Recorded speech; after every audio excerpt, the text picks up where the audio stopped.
Hello and welcome to Africa, this enormous and astonishing continent.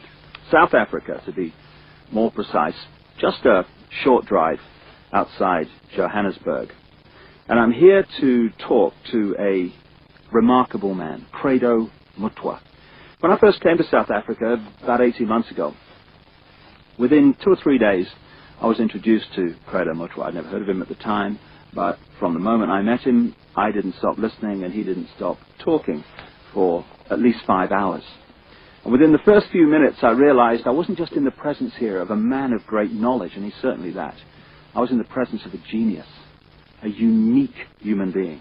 And Credo Mutwa is without doubt the most incredible man it has been my honor to meet. Credo is what some people around the world call a shaman, and some deeply, deeply ignorant people call a witch doctor. And to give him his official title, he's a Sanusi in the Zulu nation.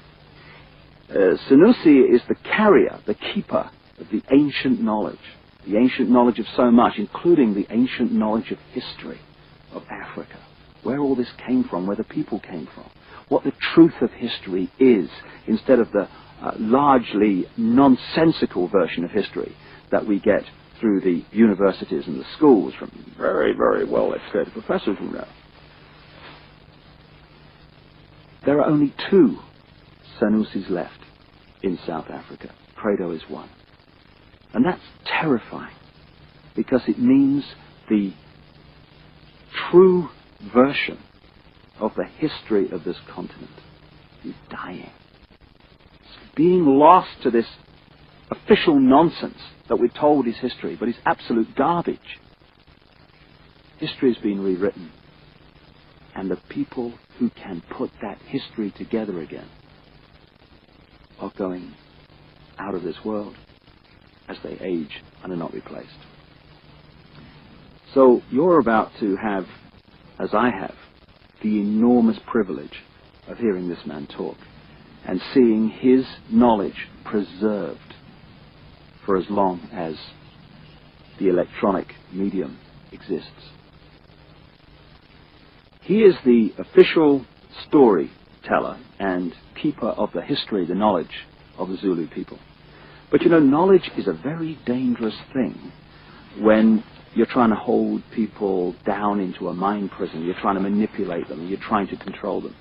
And so people like Credo Mutwa, who have the knowledge to rewrite history and therefore rewrite the present, they are very dangerous people to those that wish to control and suppress. This man has had endless threats to his life, endless attempts on his life, right up to the last few days. And he has upset the hierarchy of his own people as much as he's upset those others in other cultures and other races that wish also to suppress the truth for reasons of preserving their own religious domination or keeping people in ignorance. And so I've come here to talk to Credo at length about many things, and this is a series of unique videos with a unique man.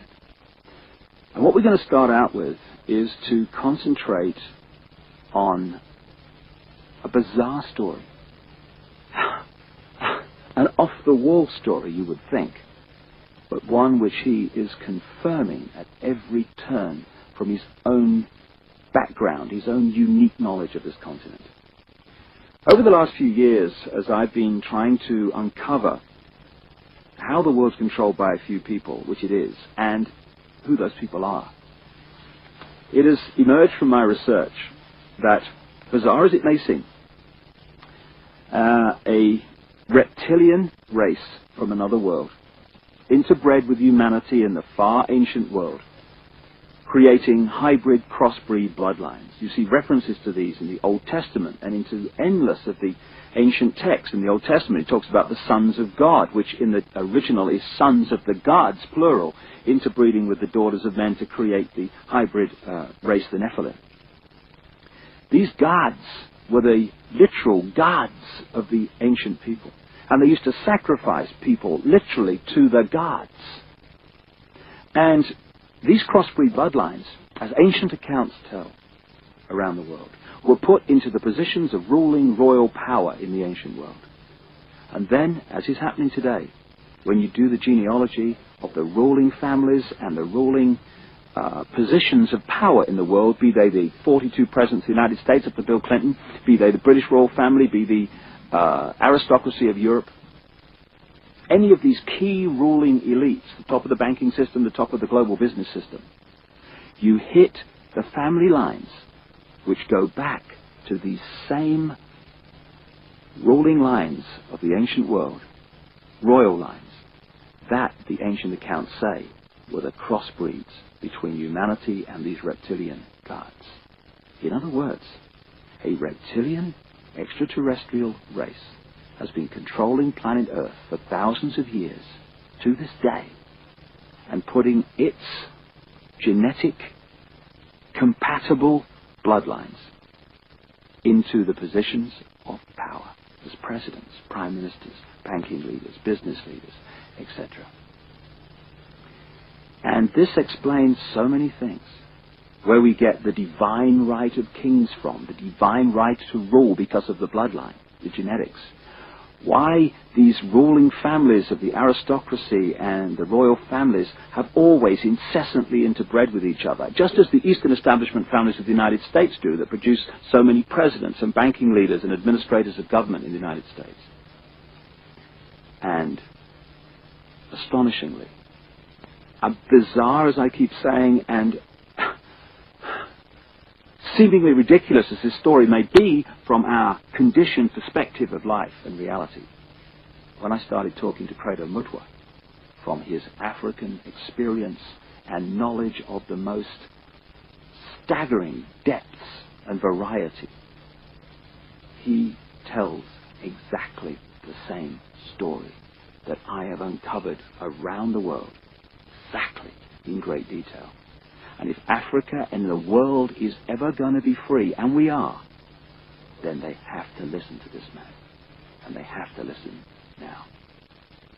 I started out by talking to Credo about the origin of the knowledge that he is about to share with us for the first time in so many cases.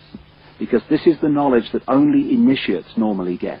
But as Credo says, the world needs to know this. And so, this is a unique video. And this is a unique man. And like I say, I asked him first about the origin of the knowledge that he's about to pass on.